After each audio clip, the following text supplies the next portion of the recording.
Bueno, buenas noches a todos los que están. Vamos a ir iniciando. Igual esto va a quedar ahí grabado para los que no logren conectarse hoy.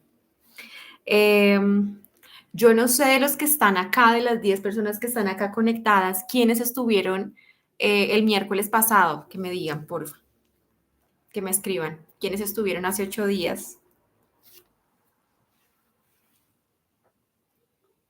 Mónica. ¿Quién de las 10 personas que está acá estuvo el miércoles pasado? Mónica, Milena, Tatiana. Listo, entonces Mónica, Milena y Tatiana, que estuvieron hace 8 días, o los que vieron el video en pregrabado también, a ellos les quiero hacer una aclaración que caí en cuenta después, pero pues ya el video estaba ahí listo y la clase la habíamos, y la sesión la habíamos tenido. Y es que cuando hablamos del artículo 804 del Estatuto Tributario, que habla de la prelación de los pagos que hacemos a la DIAN, Luz Marina también, vimos, yo les resumía en el 804, prelación en la imputación del pago, que primero eran los impuestos o los anticipos, luego las sanciones y por último los intereses. Pero ojo, porque yo estaba leyendo o estaba haciendo referencia era el parágrafo transitorio del artículo 804, y eso era para unas deudas que habían o que se pagaban, pero que se tenían por allá muy viejas antes del 2003. Entonces les quiero hacer esta aclaración porque si tomaron apuntes o se les quedó grabado, pues para que ustedes lo tengan claro, y es que la prelación de pagos a la DIAN hoy se maneja de la forma en que el contribuyente liquide su recibo de pago, ¿sí? El impuesto y el periodo que el contribuyente liquide dentro del recibo de pago, así lo va a tomar la DIAN, pero ojo, las sanciones y los intereses se van a pagar al mismo tiempo, ¿sí? Se van a liquidar al mismo tiempo con proporción al abono que yo esté haciendo del capital del impuesto, ¿sí? Entonces, para que nos quede como súper claro que, claro, se pagan es al tiempo prácticamente. Cuando yo hago un pago a la DIA que está vencido de algún impuesto, por ejemplo, impuesto de renta, en este caso que no tenga sanción porque se presentó a tiempo, entonces solo sería capital, o sea, impuesto de renta e intereses. Cuando yo voy a hago un abono, yo no puedo pretender hacer abono solo al capital, sino que automáticamente el recibo me va a liquidar unos intereses. Entonces los pagos van por igual, o sea, se paga un pedazo del impuesto y automáticamente él me liquida un porcentaje de intereses o de sanción en caso de que hubiera sanción.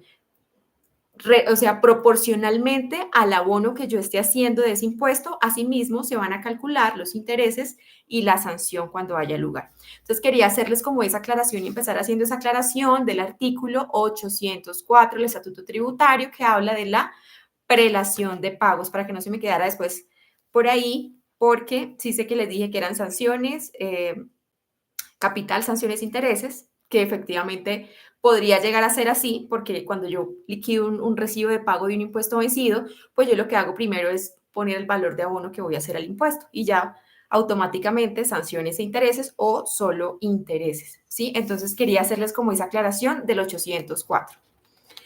Y bueno, hoy vamos a empezar, vamos a entrar en materia para hacerlo rápido, para que no nos cansemos y para que no se nos vaya a alargar tanto.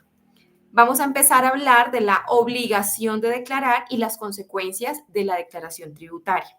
En la sesión pasada veíamos la obligación sustancial, que era la obligación de pago del impuesto, ¿cierto?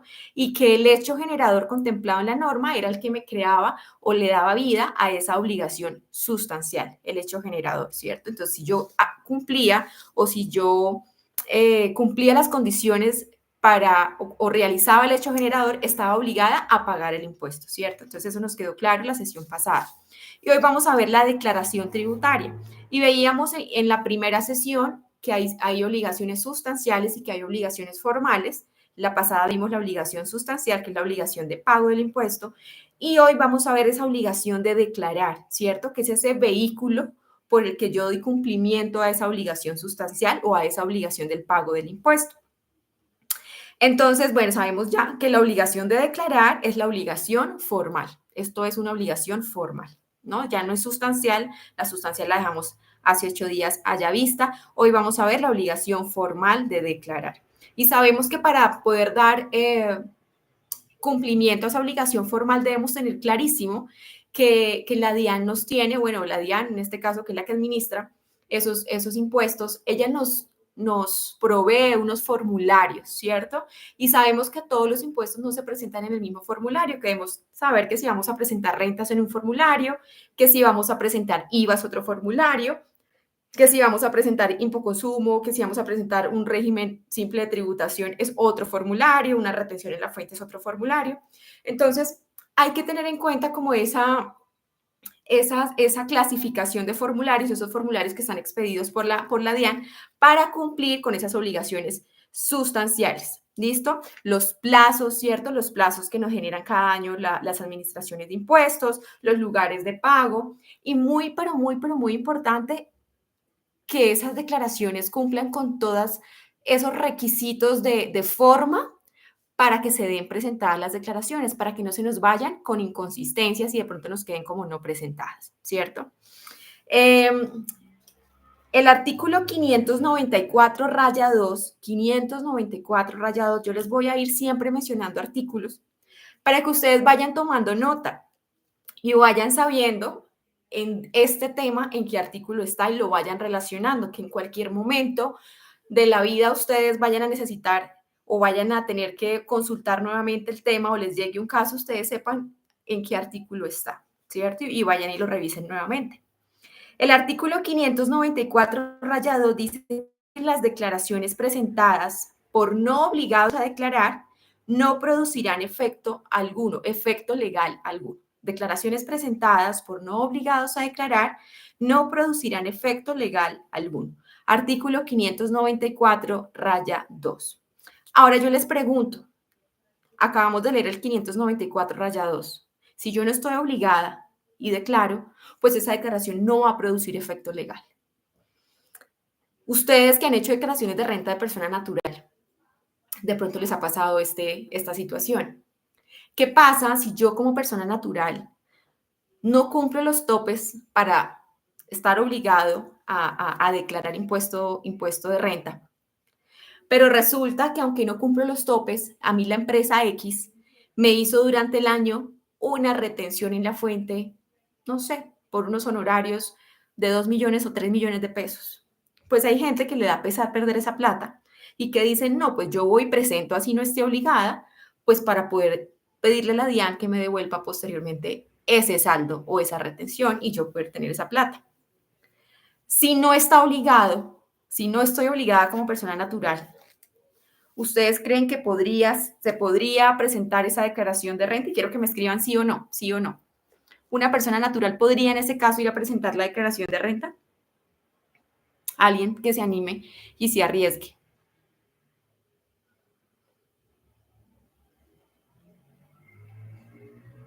Mónica Rueda, sí.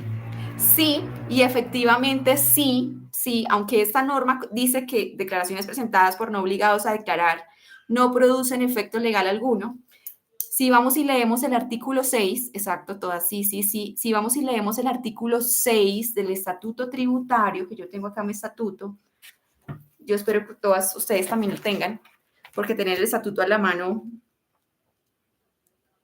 es necesario en nuestro trabajo como contadores. Artículo 6, artículo 6, artículo 6, ya lo voy a encontrar acá. El artículo 6 dice en su parágrafo del artículo 6 del Estatuto Tributario, las personas naturales residentes en el país a quienes les hayan practicado retenciones en la fuente y que de acuerdo con las disposiciones de ese estatuto no estén obligadas a presentar declaración de impuestos sobre la renta y complementarios, podrán presentarla. Dicha declaración produce efectos legales y se regirá por lo dispuesto en el libro primero de este estatuto. ¿Listo? Para que nos quede claro que aunque el 594 raya 2 nos diga, oiga, si usted no está obligado, esta declaración no va a surtir efecto legal.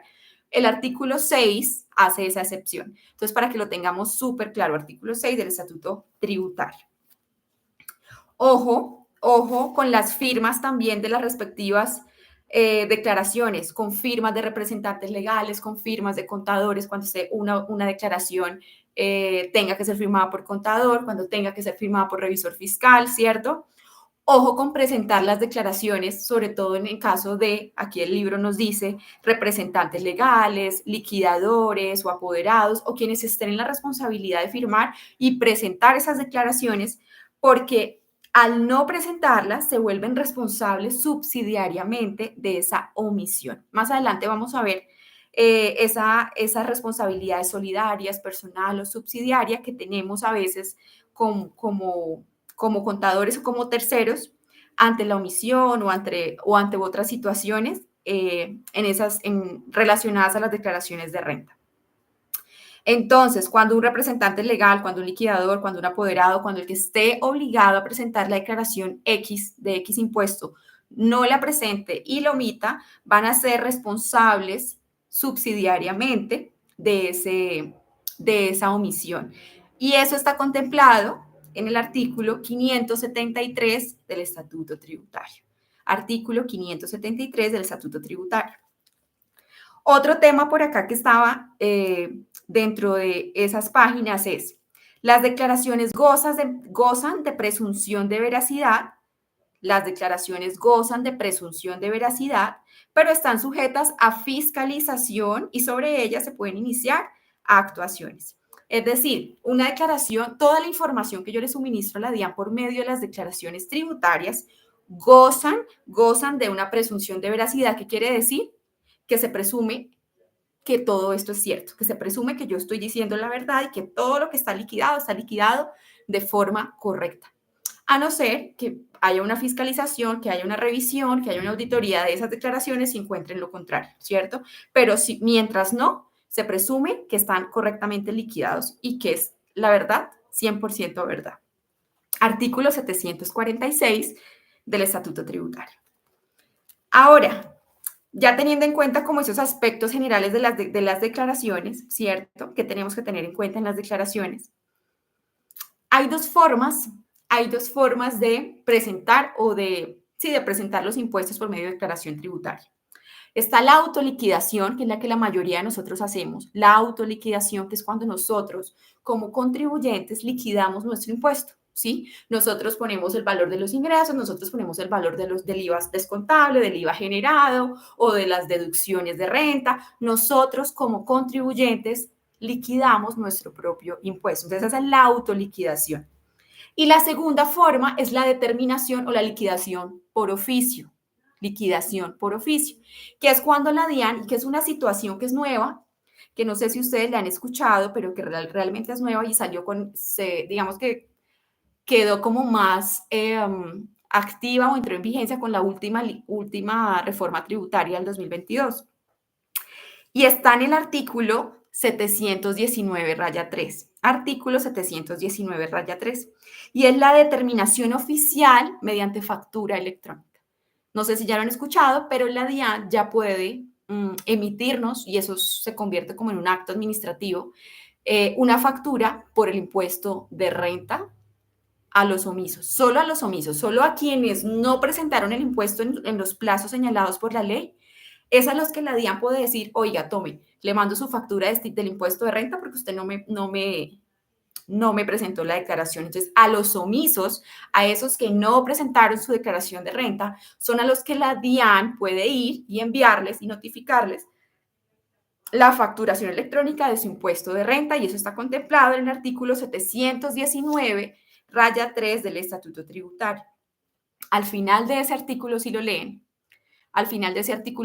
se van a encontrar que dice, así como la DIAN también puede ir a facturar el impuesto de renta a los omisos, también lo puede hacer con el impuesto de IVA y con impuesto al consumo. Entonces, creo que falta reglamentación de este artículo, pero ojo, porque ya existe esa liquidación o determinación oficial del impuesto, ya no es solo la autoliquidación, como que un emplazamiento para que usted vaya y haga la declaración, sino que ya la DIAN, a través de todos los cruces de información, lo que puede hacer es generarme una factura y cobrarme el impuesto. ¿Listo? Si vamos y leemos el artículo 719-3, que es esa liquidación o determinación por oficio, vamos a encontrar, ya les digo,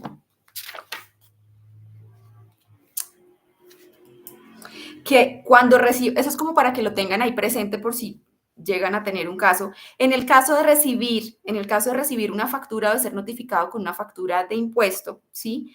Yo tengo 2 meses, a 2 meses siguientes, tengo 2 meses posterior a la notificación para aceptarla a través de los sistemas informáticos dispuestos por la Unidad Administrativa Especial. Y tengo después otros, dice, en casos en que el contribuyente no acepte la factura expedida por la DIAN, tiene 2 meses para manifestar la no aceptación, ¿sí? O para presentar la declaración correspondiente conforme al sistema de la declaración establecida para el mismo. ¿Qué quiere decir esto? Se los voy a resumir. Yo recibo la factura electrónica del impuesto. Tengo 2 meses. Tengo 2 meses después de recibir esa notificación, primero para aceptarla, ¿sí? O dos, para rechazarla, ¿no? Y exponer los motivos de rechazo, o simplemente para yo entrar y presentar mi declaración como una autoliquidación, ¿sí? Y en ese caso, la DIAN va a decir, bueno, el contribuyente, X persona, Karen, fue y presentó su declaración, entonces esa factura por el impuesto de renta que la DIAN me había emitido, pues queda sin validez, porque yo ya fui y presenté mi declaración de renta. Eso todo está escrito y está regulado por el artículo 719-3. Lo pueden ir a leer con calma porque es bien largo, pero pues en resumidas cuentas es eso. La DIAN me puede notificar factura por impuesto de renta, por IVA o por impoconsumo en los casos de omisión, ¿no? No es por corrección, en los casos de omisión. Y tengo 2 meses o para aceptar o para rechazarla o para presentar una declaración nueva. ¿Listo? Entonces, eso con la autoliquidación y con la determinación oficial, que son las dos formas como de presentar o de dar cumplimiento a esa obligación formal de la declaración tributaria del impuesto. Ahora, otro tema que está en el libro contemplado es lo que está en el artículo 583, que dice que las declaraciones tributarias gozan de carácter reservado. ¿Qué quiere decir que gozan de carácter reservado? Pues que la administración no puede ir a divulgar, digamos, que esa información de Karen, ¿no? Como Karen tiene estos datos, no. Eso es una información privada que solo tienen ellos y que solo la podrían ver funcionarios en caso de que seamos notificados o de algún acto que nos lleve a algún proceso de fiscalización o de investigación. Entonces ahí digamos que la información se vuelve un poco más pública, pero de lo contrario goza de carácter reservado y de pronto que los funcionarios no pueden estar escarbando la información de los contribuyentes, eso como que lo tienen prohibido. Ahora, pago de la obligación tributaria. El pago de la obligación lo veíamos el miércoles pasado, todas las formas posibles que tiene el contribuyente de pagar sus impuestos, eso ya lo vimos, entonces lo pasamos. Y vamos al anticipo de impuesto de renta. Esto pareciera que fuera como en desorden, pero es el orden que tiene el libro y es el mismo orden que yo voy haciendo mis apuntes para compartirles a ustedes. Llegamos al anticipo del impuesto de renta. Ustedes saben que todos los contribuyentes del impuesto de renta deben liquidar en su declaración un anticipo para el año siguiente, ¿cierto? Para los que no lo saben o nunca lo han hecho, les voy a hacer una breve explicación de cómo se liquida ese anticipo de impuesto de renta. Esto aplica tanto para personas jurídicas como para personas naturales.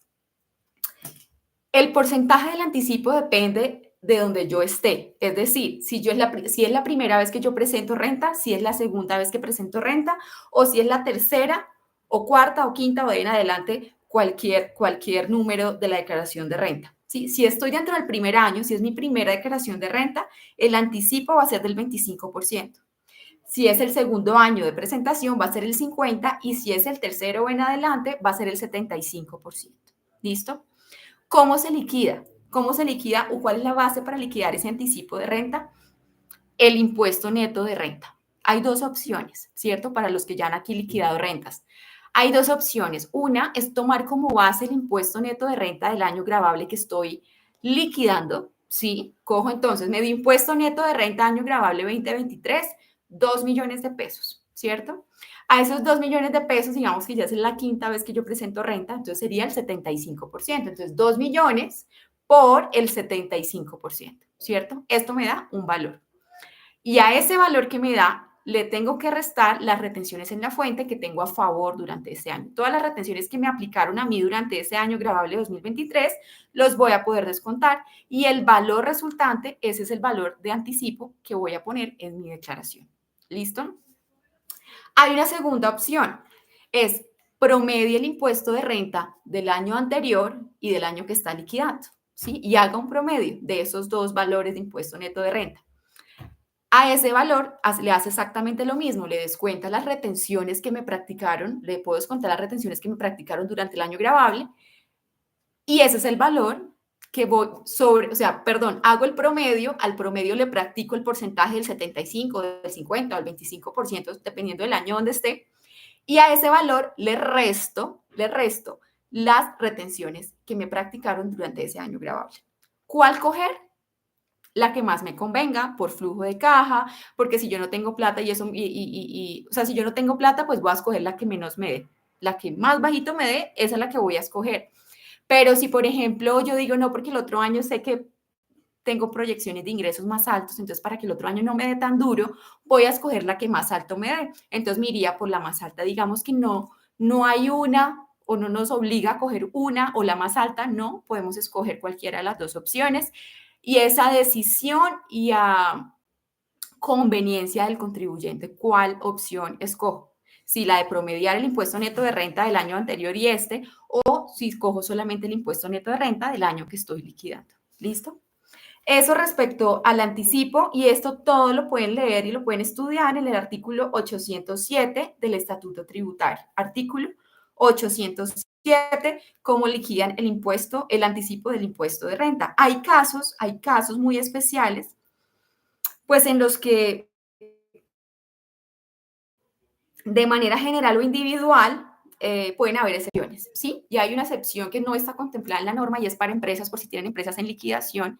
Las empresas que están en un proceso de liquidación, pues claramente no están operando, no están generando, no hay actividad generadora de ingresos y por no haber ingresos, pues no están obligadas a liquidar el anticipo de renta. ¿Listo? Y hay otras situaciones contempladas que no obligan a liquidar este anticipo, pero pues son muy poquitas. La mayoría de contribuyentes de renta deben sí o sí liquidar su anticipo. Independientemente de la opción que elijan, deben liquidarlo y deben pagar. ¿Listo? Listo. Anticipo de impuesto de renta, ok. Vamos a ver acuerdos de pago, que los acuerdos de pago también los vimos el miércoles pasado, porque digamos que intencionalmente lo metí en la sesión pasada porque estábamos hablando de pagos, ¿no? De formas de pago. Entonces, pero digamos que en el orden del libro estaba para hoy, pero no lo quise intencionalmente adelantar. Pero les hago un resumen para los que no estuvieron de pronto hace 8 días. Los acuerdos de pago, y creo que la mayoría lo sabemos, se pueden hacer o a un año o a 5 años. ¿Cuál es la diferencia? A un año, si no presento ninguna garantía, o a 5 años, si hay garantía de por medio que me permita extenderme hasta 5 años en esa facilidad de pago. Hasta 7 años me puedo extender si me lo aprueba el director de la administración, ¿cierto? Pero normalmente son a un año sin garantías y a 5 años con garantía. Y eso lo veíamos hace 8 días. Listo. Si fueron juiciosos, yo en el grupo les mandé que se leyeran desde el artículo 793 como el fin de semana, ¿cierto? Creo que sábado, domingo les mandé. Y vamos a empezar a hablar de la responsabilidad solidaria, subsidiaria que tenemos algunas personas frente a obligaciones tributarias de otros. Y creo y siento, y yo leía esto y veía como que a veces no, yo veía y me analizaba y a veces como que no le damos la importancia que esto amerita como contadores, sobre todo, ¿sí? Porque no sé, a veces pensamos o tenemos, ¿sí? La tendencia de decir toda la responsabilidad del representante legal. Él es el representante legal. Él es el que cualquier caso responde por cualquier tema o por cualquier cosa.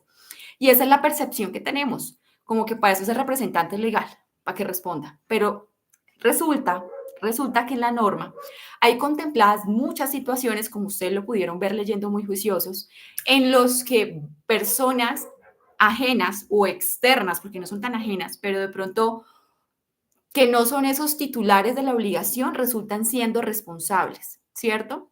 Entonces, ojo con eso. Ojo porque hoy en día yo sé y uno ve muchas cosas muy cercanas donde a veces los contadores, ya sea como contadores o como revisores fiscales o como auditores, a veces nos prestamos para cosas que no nos debemos prestar, ¿sí? Y a veces no vemos, no medimos riesgos, ¿no? Y es importantísimo y a veces decimos, ay, qué pereza esos artículos de responsabilidad solidaria, pero son temas de los que poco se hablan, pero los que sí o sí debemos tener muy, muy claros para saber hasta dónde vamos en algunos casos o con algunas empresas, ¿no? O con algunas ofertas que nos llegan como contadores. Entonces, recuerden siempre que no toda la responsabilidad y no toda la culpa y no todo lo va a pagar el representante legal, sino que hay personas que también responden por obligaciones tributarias, pues que ni siquiera están a nombre de ellos. Entonces los vamos a ver y los vamos a denunciar.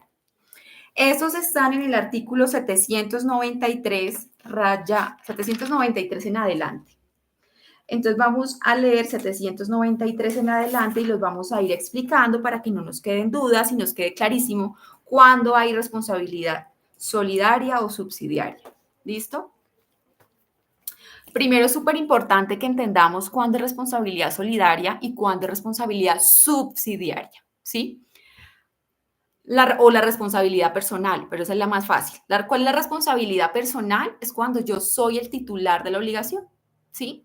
O sea, la empresa X debe un IVA, entonces, quién es la responsable personal? Pues la empresa X, porque fue la que presentó la declaración y es de su movimiento, es de su operación, entonces ella es la responsable personal, entonces hay una responsabilidad personal, ¿sí? En este caso. Pero hay una responsabilidad solidaria. Y esa responsabilidad solidaria es cuando yo respondo por esa obligación de un tercero, que no soy yo, pero que yo tengo la responsabilidad también de ir a pagar o de ir a responder. Esa es la responsabilidad solidaria. ¿Y qué es la responsabilidad subsidiaria? Lo mismo. Es lo mismo. Es cuando yo tengo que ir a responder por una obligación de un tercero, que no soy yo, ¿sí? Para la redundancia. Cuando yo tengo la obligación de ir a responder por la deuda, por la obligación de un tercero, que no soy yo. ¿Cuál es la diferencia entre responsabilidad solidaria y subsidiaria? Que la DIAN puede cobrar simultáneamente, o sea, al mismo tiempo, al deudor principal, que es la responsabilidad personal, o al responsable, o al que es responsable solidariamente. Si yo soy responsable solidariamente, la DIAN nos puede cobrar al tiempo, pero tiene que notificar, ¿no? Así como le notifica a la empresa X, pues también le va a notificar a la empresa Y, que es responsable solidario, o sea, nos puede cobrar al mismo tiempo, ¿sí? Al mismo tiempo. Es decir, puede empezar un proceso coactivo al mismo tiempo a los dos, ¿sí? Entonces, ojo con eso.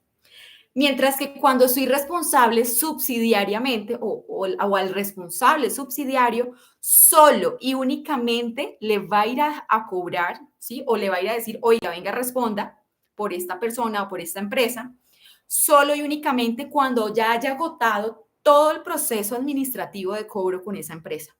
¿Listo? Entonces eso es súper importante que lo tengamos claro porque son conceptos que a veces no usamos muy seguido o son, ¿sí? Entonces no lo tenemos claro. Entonces, responsabilidad solidaria, responsabilidad subsidiaria, es lo mismo, es cuando yo respondo por un tercero, por una obligación de un tercero. Pero la única diferencia es que la DIAN puede iniciar una acción de cobro directamente al titular con el solidario. Y al subsidiario solo y únicamente le va a cobrar cuando ha agotado todo su proceso de cobro administrativo con ese deudor principal y pues con el solidario también. Entonces, listo. Vamos a ver entonces casos de responsabilidad solidaria, ¿sí? Y los empezamos a ver en el artículo 793. Entonces, responden con el contribuyente por el pago del tributo a los herederos y los legatarios, por las obligaciones del causante y de la sucesión ilíquida, a prorrata de sus respectivas cuotas hereditarias o legados y sin perjuicio del beneficio de inventario. ¿Sí? Herederos y legatarios por las obligaciones del causante y de la sucesión ilíquida a prorrata de sus respectivas cuotas hereditarias. Y creo que esto es muy fácil de entender. Entonces yo respondo por ese impuesto, ¿sí? De esa sucesión ilíquida o del causante hasta el porcentaje que a mí me corresponde de la herencia. hasta el porcentaje. Según la participación que yo tenga en la herencia, ese mismo porcentaje de participación es al que yo tengo que ir a responder por la obligación del causante o de la sucesión. ¿Listo? Acá dice, y sin perjuicio del beneficio de inventario.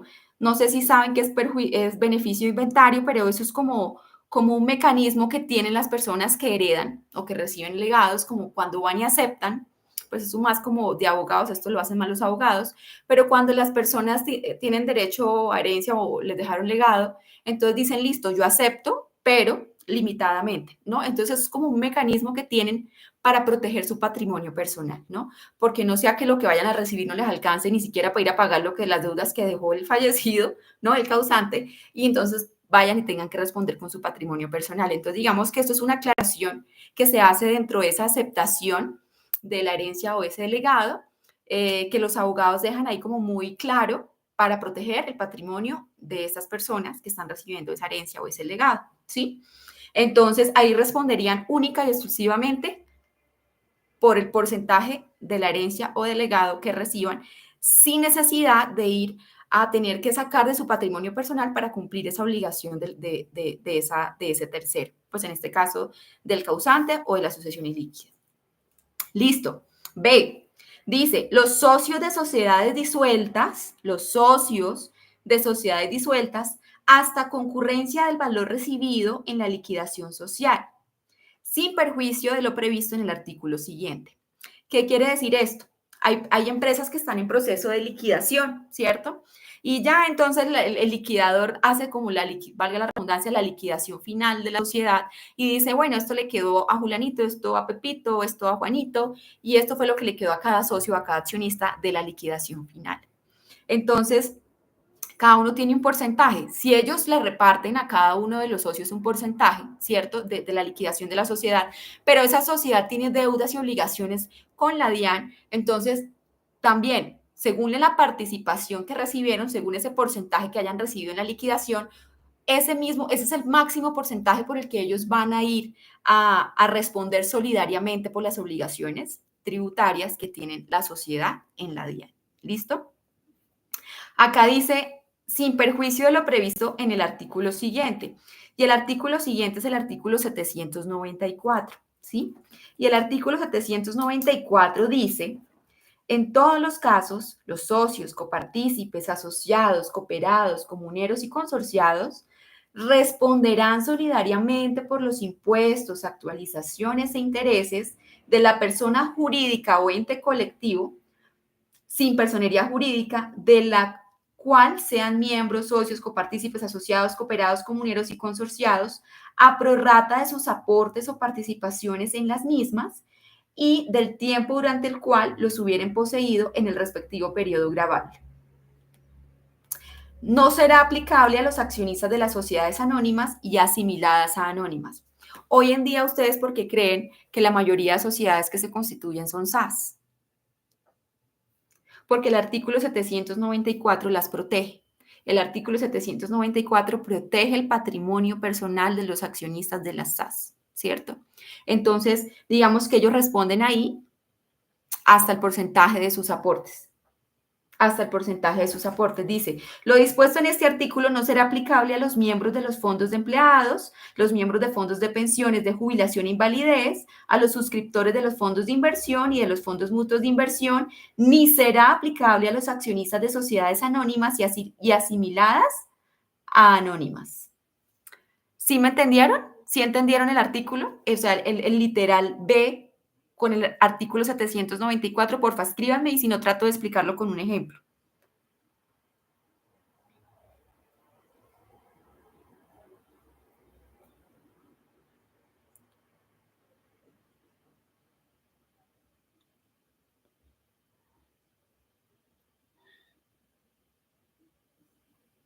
¿Sí me entendieron?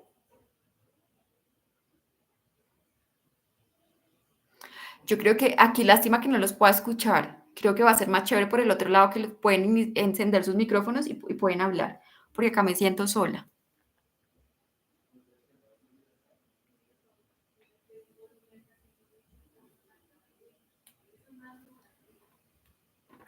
Bueno, vamos a seguir con el literal Listo, Mónica, voy a volver a aplicar. Yo creo que tengo un ejemplo acá que voy a tratar de explicárselos como lo tengo aquí apuntadito para que ustedes me logren entender. ¿Sí? Listo. ¿Qué dice el literal B? ¿Quiénes responden solidariamente por las obligaciones de una sociedad? En liquidación, los socios de sociedades disueltas hasta la concurrencia del valor recibido en la liquidación social. Hasta ahí les voy a explicar. Los socios de las sociedades disueltas hasta concurrencia del valor recibido en la liquidación social. Hasta la concurrencia del valor recibido en la liquidación social. Entonces les voy a hacer un ejemplo, que aquí lástima que no lo pueda hacer en algún Excel.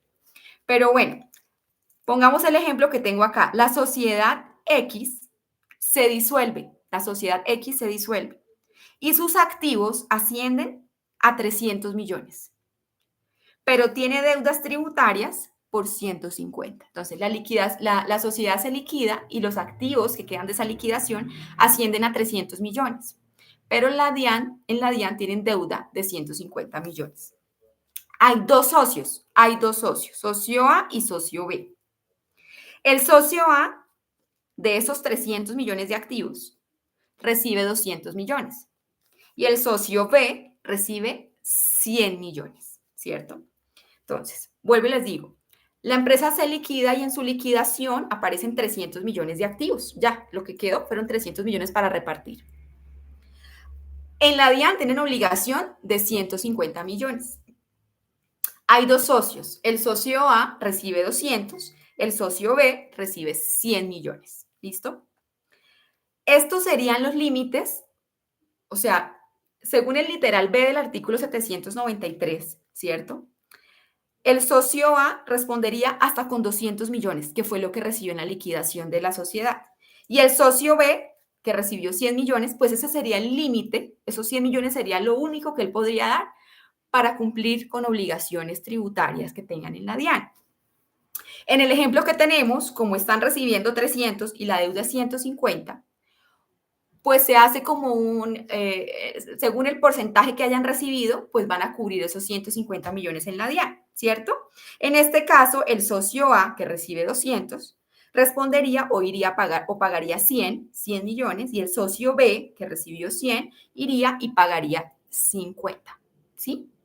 O sea, que en este momento o hasta ahí, cada socio responde hasta lo que, o sea, el monto máximo por el que puede ir a pagar o responder solidariamente con esas deudas en la DIAN, el máximo es lo que recibe en la liquidación.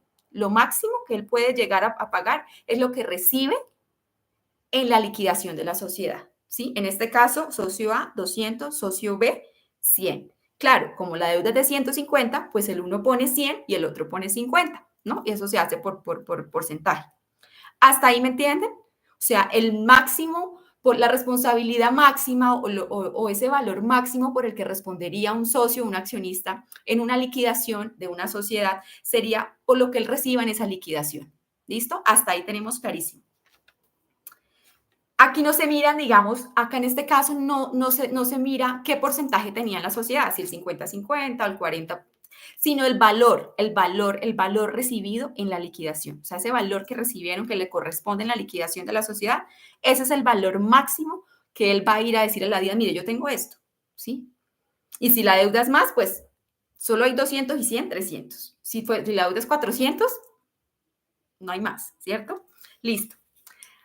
Pero, ese literal B tiene una coma y después dice, sin perjuicio de lo previsto en el artículo siguiente.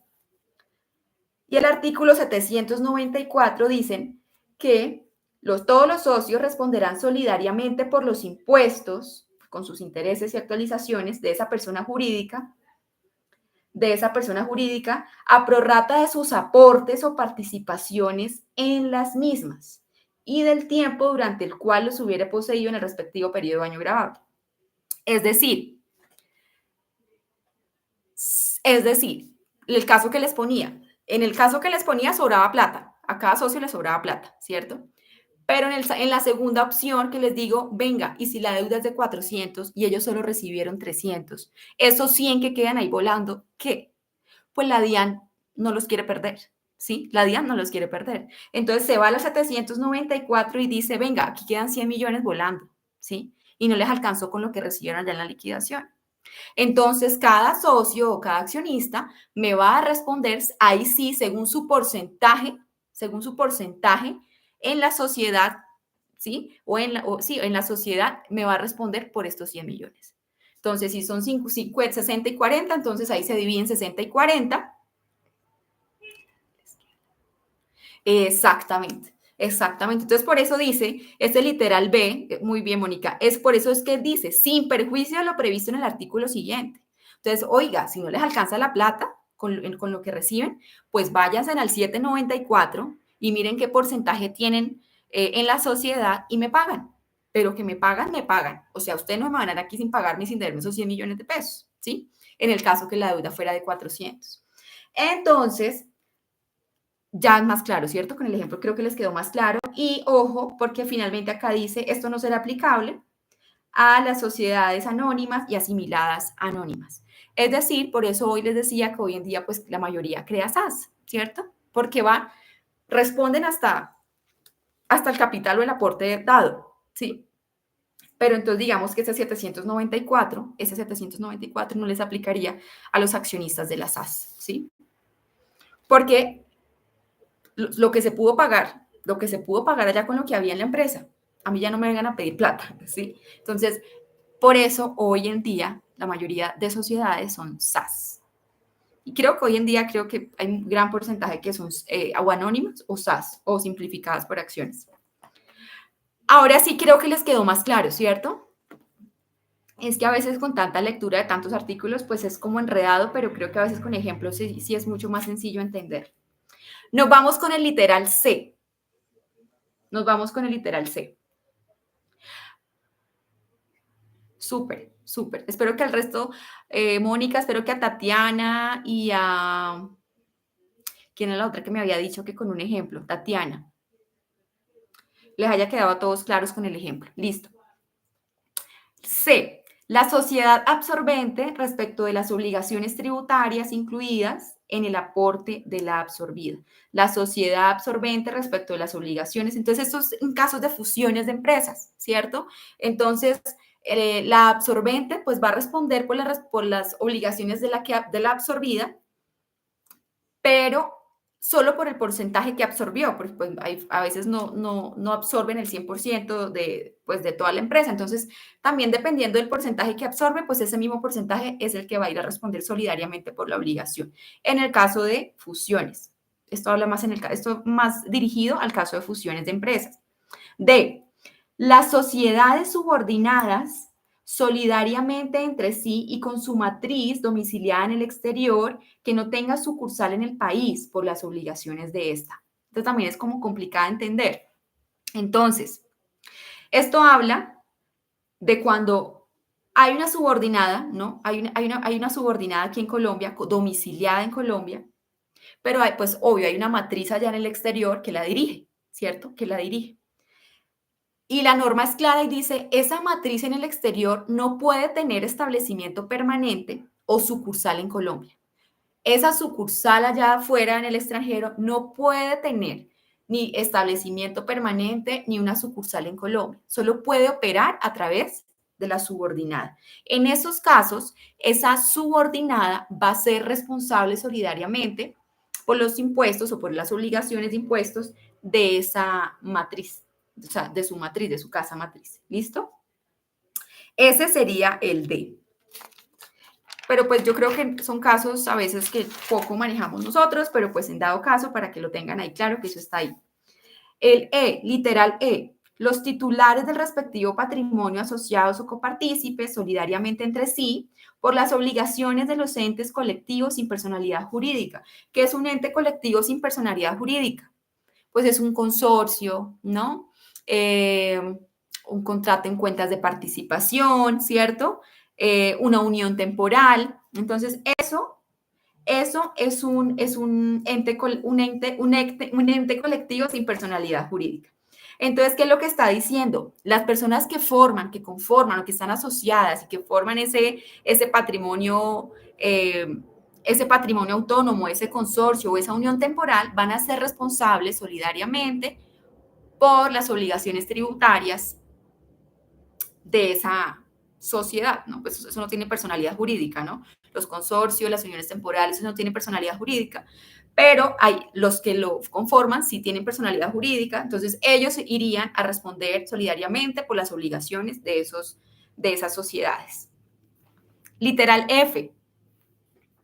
Los terceros que se comprometan a cancelar obligaciones del deudor. Los terceros que se comprometan a cancelar obligaciones del deudor. Y uno va a decir, oiga, ¿quién se va a ir a comprometer así de buena gente a pagar obligaciones de otros?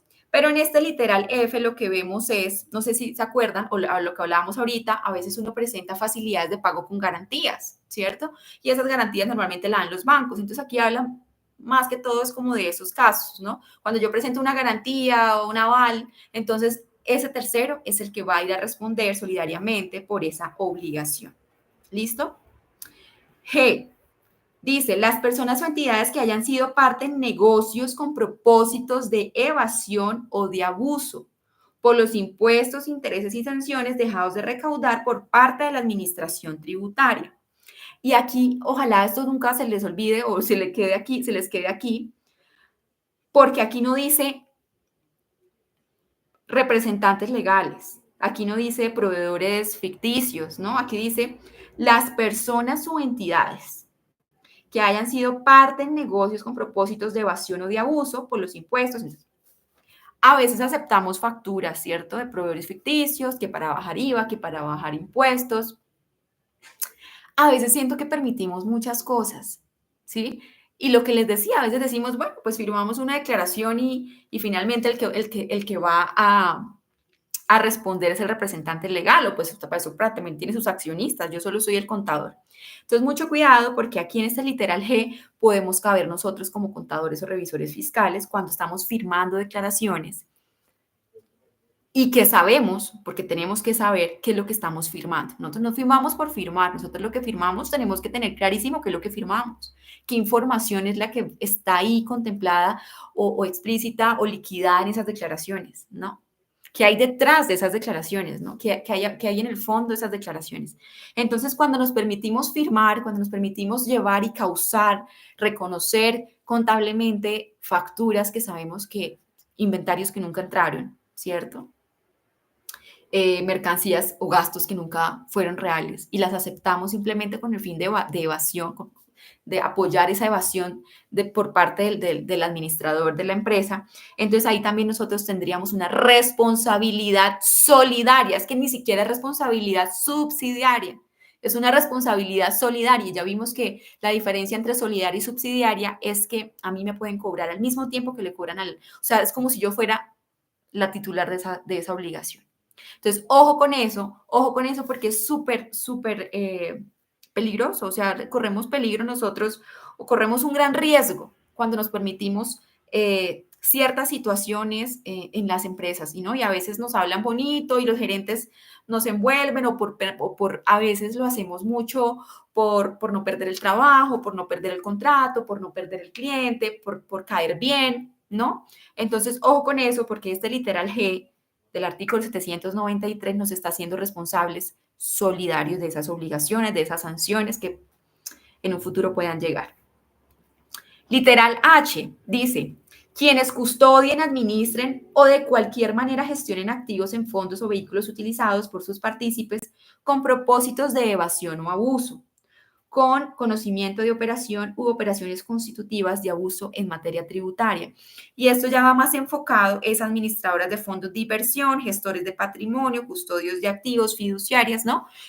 Esas entidades que se crean donde a veces también se oculta patrimonio en las empresas o las personas naturales ocultan a veces su patrimonio o hacen y abusan de las formas jurídicas que existen por ahí para evadir, ¿no? Para evadir y a veces no es evasión, sino es elusión, ¿no? Pero esa elusión es un abuso a veces de las formas o de las figuras que existen. Entonces, ojo con eso porque también serían ahí estos responsables solidariamente, pero en este caso está hablando es de los administradores, de las gestoras de patrimonio, como de esas, eso tiene, las que gestionan activos, gestionan patrimonios, ¿no? En todos los casos, en todos estos casos que hemos venido hablando de responsabilidad solidaria, ojo con esto, nos tienen que notificar. Si no nos notifican, pues no pasa nada, ¿no? Pero la DIAN sí o sí está en el parágrafo 1 del 793 dice, en todos los casos de solidaridad previstos en este estatuto, la administración debe notificar sus actuaciones a los deudores solidarios en aras de que ejerzan su derecho de defensa, ¿no? Entonces, sí o sí tenemos que ser notificados, porque si no estamos notificados, pues no pasa nada, no nos están teniendo en cuenta como responsables solidarios. Entonces, ojo con eso. Bueno, aquí en el parágrafo 2 simplemente dice que los liquidadores, ¿no? En el caso de una empresa que esté en un proceso de liquidación, estos liquidadores que ya sean puestos por el representante legal, el ex representante legal, o por las super sociedades, vienen siendo responsables subsidiarios solamente de esas obligaciones que no se paguen o que se omitan posterior al nombramiento, posterior a su nombramiento, ¿sí? Posterior a su nombramiento como liquidador. De ahí para atrás no responden subsidiariamente, pero de ahí para adelante, pues él es responsable subsidiario de esas obligaciones que se omitan o que no se paguen. Listo. 794 ya lo vimos, ¿cierto? 794 ya lo vimos, que iba enlazado como con ese literal B del 793 y donde me excluye a las SAS o las sociedades anónimas. ¿Listo?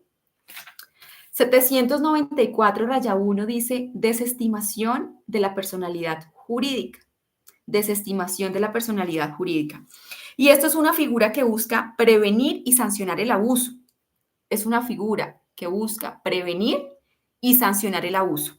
Sancionar el abuso de las formas societarias con el fin de evadir o eludir obligaciones tributarias. Es lo mismo que estamos hablando y todo esto lo que busca es precisamente eso. Primero, que la DIAN se pueda cobrar todo. Y segundo, como no permitir el abuso en materia tributaria o la elusión o la evasión. Entonces aquí lo que está diciendo es, venga, yo castigo no solamente a la empresa que me está evadiendo o me está eludiendo, sino a todos los que están alrededor, a todos los que le permitieron o a todos los que le ayudaron al fin de cumplir esa evasión o esa alusión. Entonces, ojo, que aquí no solo el representante legal, aquí están todos los que permitieron, sean empresas, sean fundaciones, porque aquí más adelante vamos a ver, a veces usan esas fundaciones, esas cooperativas, esas asociaciones que no son contribuyentes, ¿cierto? Y que a veces se prestan para hacer muchas cosas sucias y las sucian como mecanismos o como cuevas para ir a esconder cosas o para facturar cosas que no tienen que facturar, aprovechando que ellos no son contribuyentes de pronto de impuesto de renta. Entonces, todo esto lo que busca, entonces las fundaciones, las asociaciones, las cooperativas, todos ellos, aunque no sean contribuyentes de impuesto de renta, pueden llegar a ser responsables solidariamente si se prestan para hacer este tema de abusos en materia tributaria. ¿Listo? Entonces, ese 794 raya 1, ¿qué nos dice? Dice, cuando se utilice una o varias sociedades de cualquier tipo con el propósito de defraudar a la administración tributaria o de manera abusiva como mecanismo de evasión fiscal, él o los accionistas que hubiera realizado, participado o facilitado los actos de defraudación o abuso de la personalidad jurídica de la sociedad, responderán solidariamente ante la Dirección de Impuestos y Aduanas Nacionales por las obligaciones nacidas de tales actos y por los perjuicios causados. ¿Listo? ¿Qué dice acá? Cuando los accionistas que hubieran realizado, participado, miren que en este caso, y es importante resaltarlo, este 794 raya 1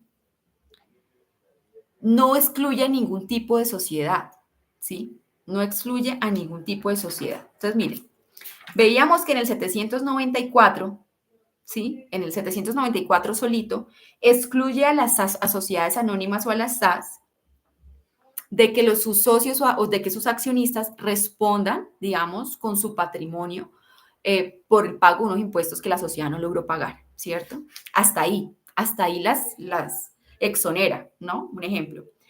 Pero el 794 raya 1 dice, desestimación de la personalidad jurídica, acá sí los accionistas de una SAS o de una sociedad anónima, en caso en que se les pruebe una cosa de estas, sí serían responsables solidariamente.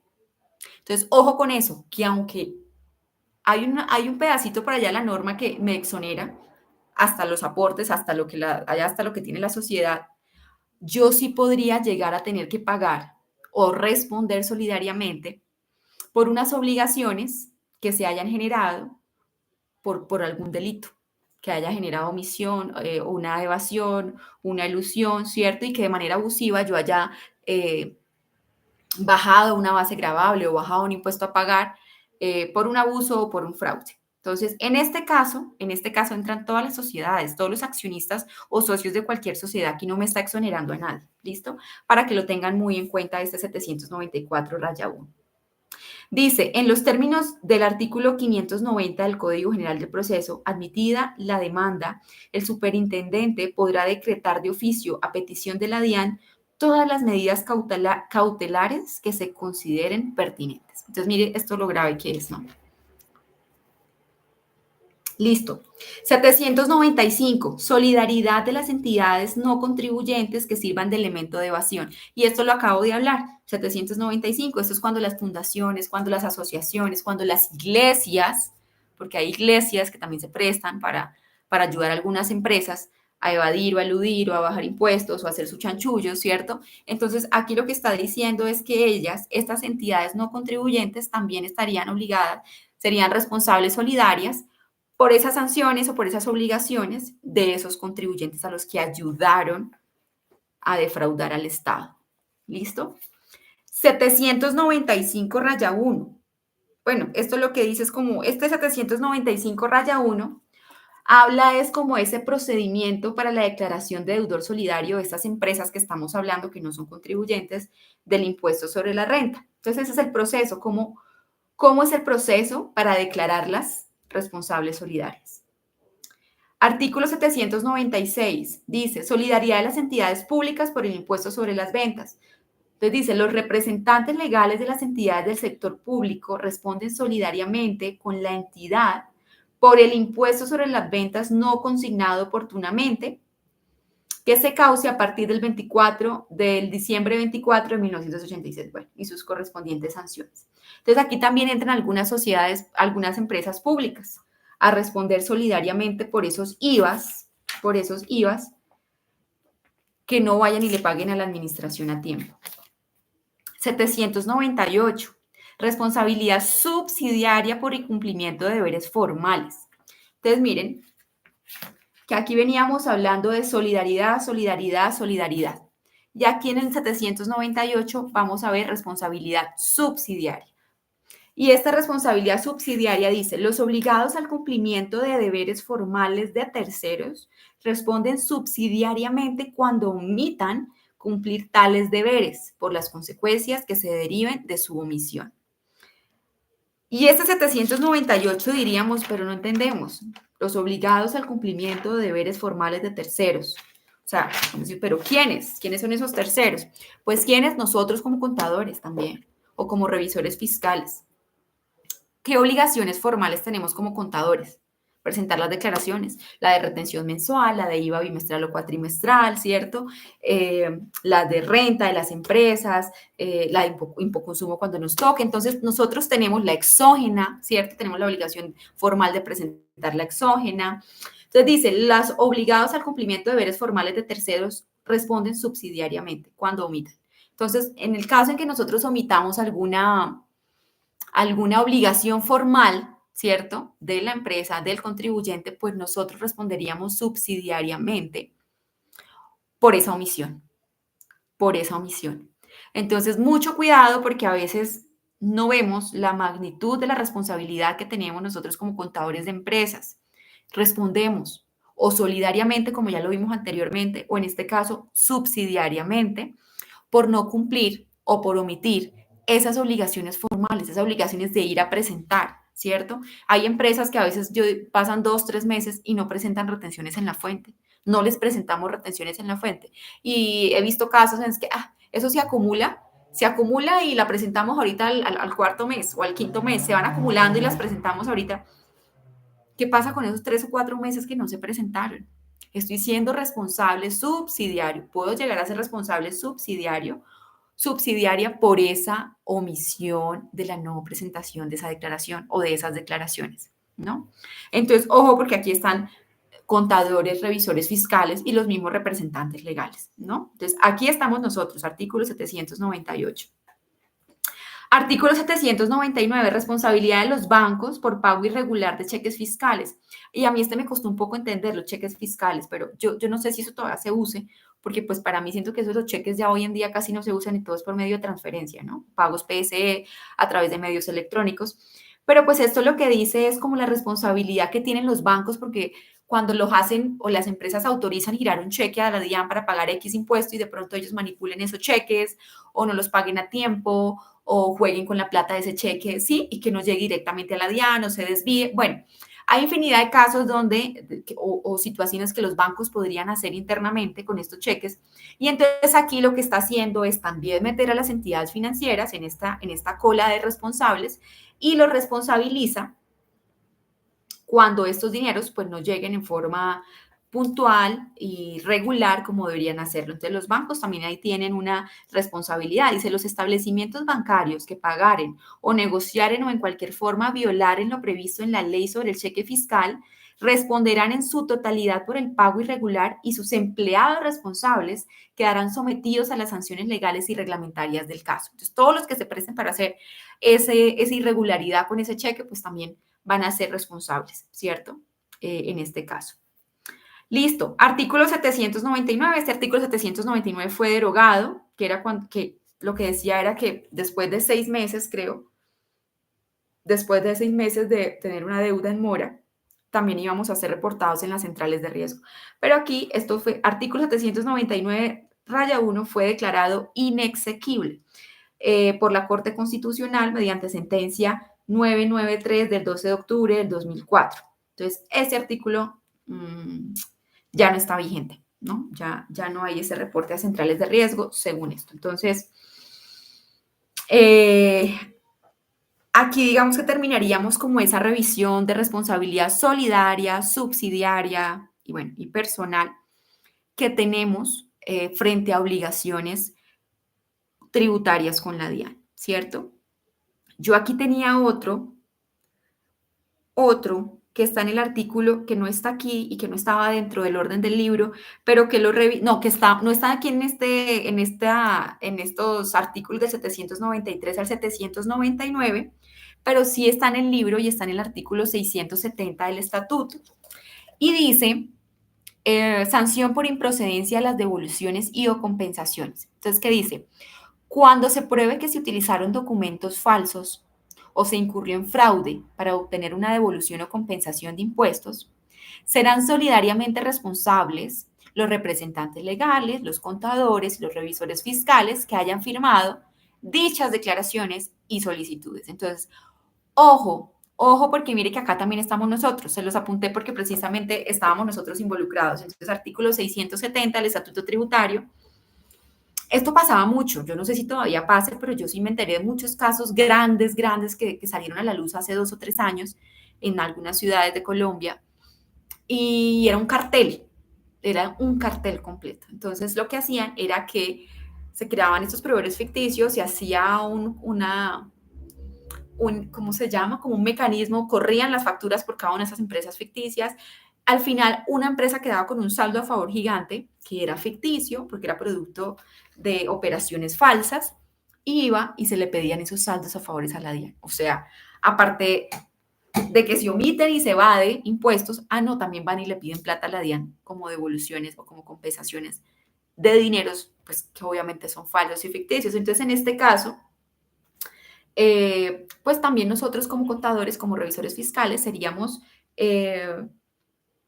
solidariamente responsables y en este caso no solo respondemos con plata, sino que podemos llegar a perder nuestra inscripción con la tarjeta profesional, sanciones disciplinarias y un montón de cosas que no vienen al caso y que no vale la pena que nos arriesguemos por esto. ¿sí? Porque finalmente los que ganan, pues son allá, los que supuestamente ganan, pues son los dueños de las empresas, los representantes legales, los administradores, los que ganan esas supercomisiones, pero finalmente nosotros no ganamos nada. Entonces, lo que sí, lo que hacemos es que perdemos reputación, perdemos nuestra dignidad, nuestros valores, perdemos clientes o perdemos nuestros tantos años de estudio, de especialización, lo perdemos con una firma, ¿no? Por una mala decisión. Entonces, como que el consejo o la reflexión de estos artículos que vimos, eh, que lo que hacen es castigar la evasión, que castigan el fraude, que castigan la ilusión también, es que seamos buenos contadores, que tratemos de estudiar y estudiar mucho para tratar de hacer las cosas bien, al derecho, con una buena planeación tributaria se pueden de pronto reducir impuestos, reducir el impacto del impuesto, el impacto del flujo de caja en las empresas con el pago de impuestos, hasta bajar, ¿no? Se puede hacer de todo, se pueden reducir las cargas tributarias también, pero con planeación tributaria, haciendo las cosas bien, no metiendo cosas falsas, ¿no? No permitiendo absolutamente nada que sea fraude.